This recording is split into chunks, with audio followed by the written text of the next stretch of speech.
치직 시작하기 전에 좋아요를 어디 갔어? 좋아요를 눌러야 돼요. 치직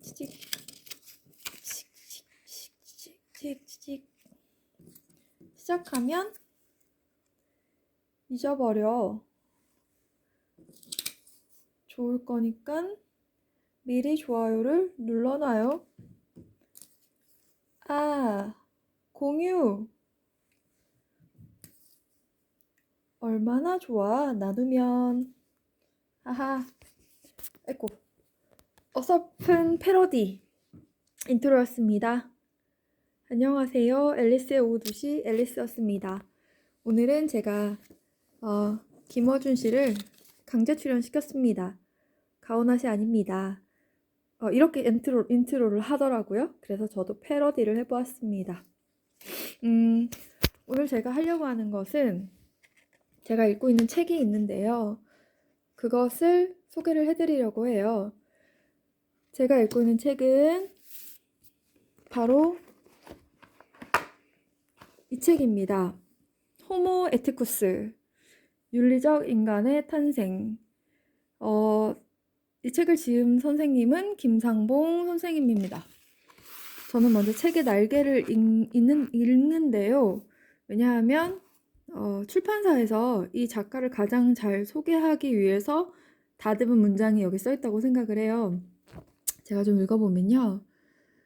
김상봉 선생님은 여기서부터 할게요. 1980년대 초 야학 생활을 기록한 새 학교 이야기. 이게 첫 책이라고 해요.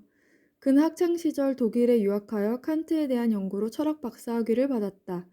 유학 시절 대학이 평준화되어 학벌이 없는 사회에서 사는 독일의 청소년들의 자유로운 삶에 깊은 감명을 받았다.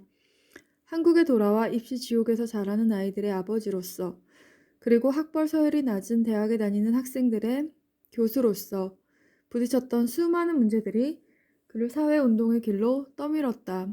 학벌 타파 운동을 탄생시킨 산파였으며 학벌 없는 사회의 사무처장을 지냈고 민예총 문예 아카데미 교장으로 일하다가 지금은 전남대 철학과 교수로 있다. 이런 선생님이고요. 그리고 저는 이제 날개를 읽으면 그 다음은 어디를 읽냐면 맨 앞이나 맨 뒤로 가면 그 출판 정보가 있잖아요. 여기에서 이 책이 처음 나온 때를 봅니다. 이 책은 1999년에 나왔고요. 2019년에 29세를 찍었네요. 그러니까 꾸준히 팔리고 찍고 있는 책이라고 보면 될 것 같습니다. 1999년이면 저는 대학에서 열심히 그 당시에는 술을 마시고 있었던 때였네요. 그리고 또 보는 건 작가의 서문을 읽어요. 그리고 혹시 이런 식으로 뭐랄까 이렇게 딱 첫 마디가 있으면 이걸 읽는 편인데 읽어볼게요. 평생을 정직과 총빈으로 살아오신 아버님, 어머님께 깊은 감사와 존경의 마음으로 이 책을 드립니다. 여기를 읽으면서 저도 저희 아이들이 커서 이렇게 엄마를 회상해준다면 얼마나 좋을까 라고 생각했습니다. 얘들아, 좋은 것만 기억하자. 어쨌든 뭔가 짠한 마음이 들었어요. 서론이랄까 인트로는 이제 작가가 아주 책을 다 쓴 후에 고심하면서 쓴 글일 거예요. 가장 첫 문장에 이제 첫 단어를 어떻게 시작해야 할지 고민을 하고 썼을 텐데 이제 이 부분부터 조금 읽어보겠습니다.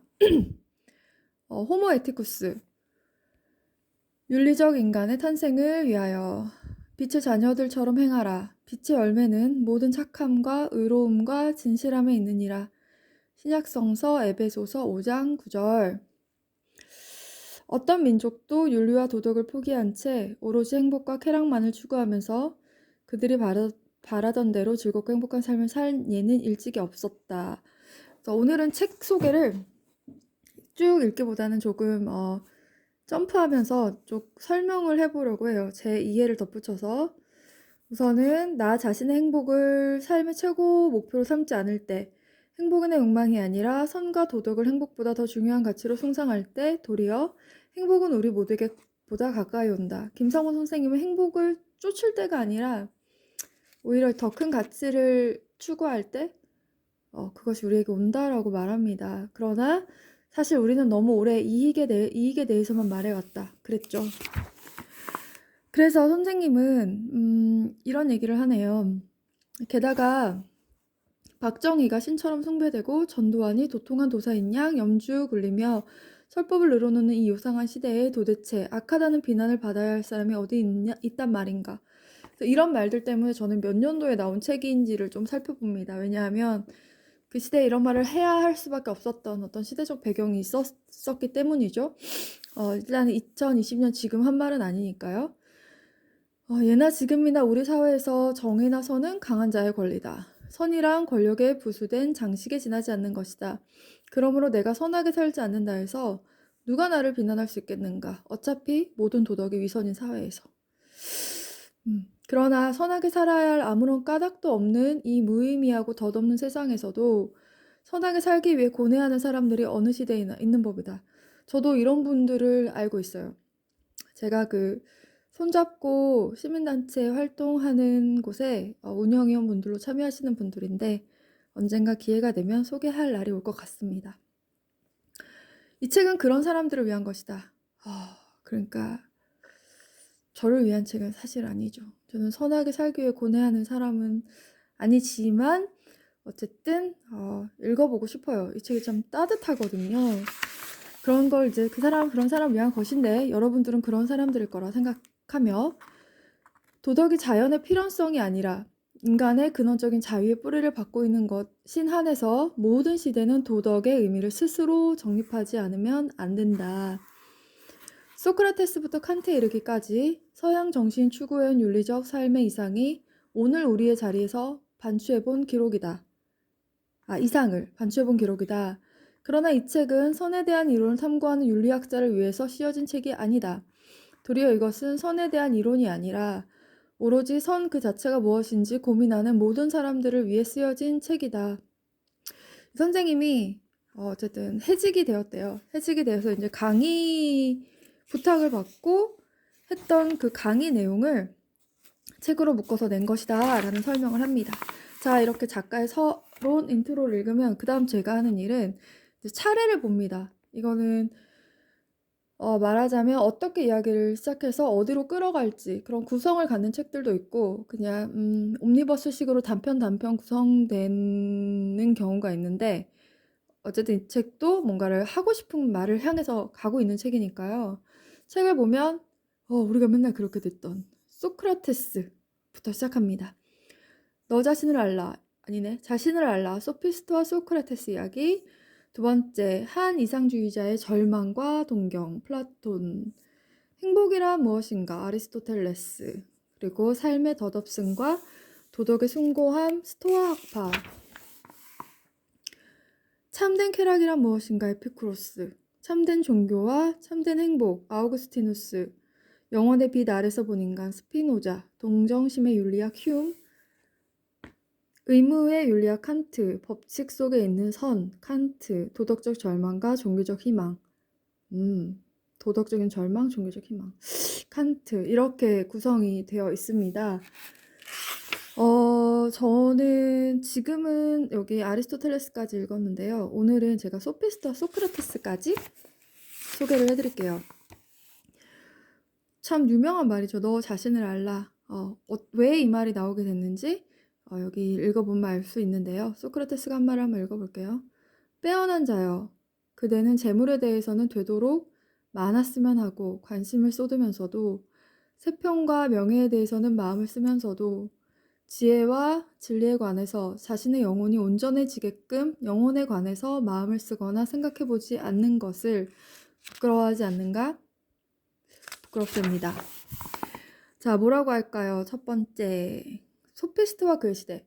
소크라테스를 이야기하기 위해 소피스트를 이야기하는 것은 소피스트가 있었기 때문에 소크라테스가 나왔기 때문입니다. 아마 소피스트 같은 사람이 없었다면 소크라테스가 그렇게 입 아프게 무언가를 외치고 다니진 않았을 것 같아요. 선이란 무엇인가? 이렇게 시작합니다. 그래서 뭐 조금 알아두면 어디 가서 아는 척할 수 있는 상식, 윤리학의 기원에 대해 얘기를 해주는데 어원, 서양에서 윤리학이라는 말을 처음 쓴 사람은 아리스토텔레스라고 합니다. 자, 아는 척을 해봅시다. 서양에서 윤리학이란 말을 처음 쓴 사람은 딩동댕 아리스토텔레스입니다. 그렇대요. 그럼 윤리학이 무슨 말이냐면 윤리학을 그 자신의 책에서 에티켓 테오리아라고 불렀대요. 직역하면 에토스에 대한 이론. 그럼 에토스가 뭐냐? 에토스는 습관이나 관습이란 뜻이래요. 그래서 다 합쳐서 말하면 결국 윤리학이란 관습에 대한 이론이었다. 그럼 관습이라는 건 뭐죠? 그냥 그래왔던 것. 예를 들어 우리가 왜 시댁의 그런 호칭에 대한 그런 얘기가 한번 있었잖아요. 왜 아가씨, 도련님 이렇게 부르는데 처가에 대해서는 맞다. 시댁, 처가 그것도 그렇고 왜 처제, 처남 막 이렇게 부르냐. 그런 것도 사실은 관습이죠. 그것에 대해서 질문을 하기 시작했대요. 왜냐하면 전쟁 때문에 만약에 어제와 오늘이 다르지 않았다면 묻지 않았을 텐데 전쟁 같은 그런 큰 혼란이 있으니까 사람들이 정말 지금까지 그래왔던 게 정말 그러한 건가? 라고 묻기 시작했다는 거죠. 그러니까 관습을 당연하고 자명한 것이라고 생각했는데 그러니까 그래 왔으니까 그런 게 맞는 거지라는 이런 태도. 근데 그게 아닐지도 몰라라고 사람들이 생각하게 된 거예요. 인간이 만든 법은 언제나 자연의 원리, 이 자연의 원리라는 게 구름이 뭐 무거워지면 비가 내린다 이런 사실은 자연의 원리보다 이런 자명한 것, 당연하고 자명한 것, 스스로 그러한 것이라는 뜻에 아마 가까울 거예요. 그러니까 언제나 그래왔기 때문에 그런 것, 원래 일치한다고 사람들은 생각했는데 그게 아닐지도 몰라 라고 생각하기 시작했다는 거죠. 그래서 그 시대를 반항이라고 하는 맞다. 재밌는 묘사가 있었어요. 그런 지금까지 그래왔으니까 그렇다는 게 정말 그런 것인가? 라고 묻는 것을 이상봉 선생님은 뭐라고 비유하냐면 마치 이제 사춘기에 접어든 소년이 그동안 무조건 부모의 지시에 순종하던 태도를 버리고 사사건건 이유를 따지고 드는 것처럼 그랬다고 해요. 이렇게 기원전 5세기에 그리스인들의 반항적인 정신의 대변자가 바로 소피스트들이었다고 합니다. 그러니까 왜 그래야 돼? 그래야만 해? 이런 걸 묻기 시작했다라는 거죠. 그리고 이 소피스트들은 이제 돈을 받고 학생들을 가르친 첫사람들이라고 하는데 그런 어떤 지혜와 지식, 그런 아무것도 쓸모없는 그들에 의하면 그런 형이상학적 지식이 아니라 그런 구체적인 삶에 대한 지식, 예컨대 잘 사는 것에 대한 지식, 그것들을 소피스트가 팔고 다녔다고 해요.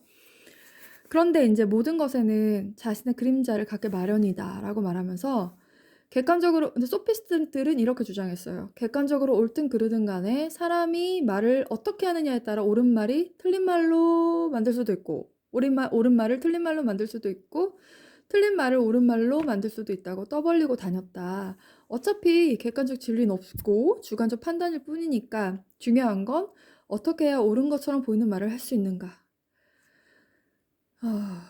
이런 사람들 말씀은 저는 너무 힘이 들 것 같아요. 어쨌든 이런 것은 상대주의라고 하고 이게 소피스트들의 태도였다고 합니다.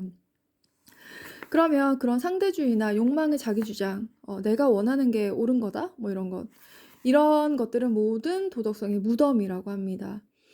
이런 것들을 주장할 경우에 개인의 문제에 있어서는 쾌락을 추구하고 사람들의 관계의 문제에 있어서는 약육강식을 쫓는다는 거죠. 그 원리에 따라 죄책감 같은 거 없이. 그래서 쭉 가서 그럼 소피스트들은 그러니까 도덕이나 사회 규범 같은 거는 무능한 사람들이 탁월한 사람들을 두려워하고 시기하여 만들어낸 억압의 장치. 그러니까 도덕이라는 거는 그냥 열등감과 비겁함이다 라고까지 주장을 했다라는 거예요. 그럼 뭔가 소피스트를 비난하는 것 같지만 미덕이 있다라고 해요. 소피스트들의 미덕은 그들이 던진 질문의 정직함이죠. 사실 그렇죠. 남들도 다 나쁘게 사는데 왜 나만 정직하게 살아야 돼? 라고. 그것이 이제 소피스트들의 물음이었는데 뭐 이런 거. 왜냐하면 도덕의 요구는 언제나 그런 것은 꼭 그런 건 아니라 하더라도 자주 우리의 자연적 욕망과 충돌하잖아요. 그래서 많은 경우 우리는 도덕의 요구에 따르기 위해 우리의 자연적 욕망을 억제하지는 안 된다고 합니다. 근데 왜 그래야만 하냐 이게 이제 소피스트의 질문이었다는 거죠. 14분이 되었네? 우와 15분이 되었네? 앞에 제가 그 인트로를 괜히 어설프게 따라하느라 여기까지만 하고요.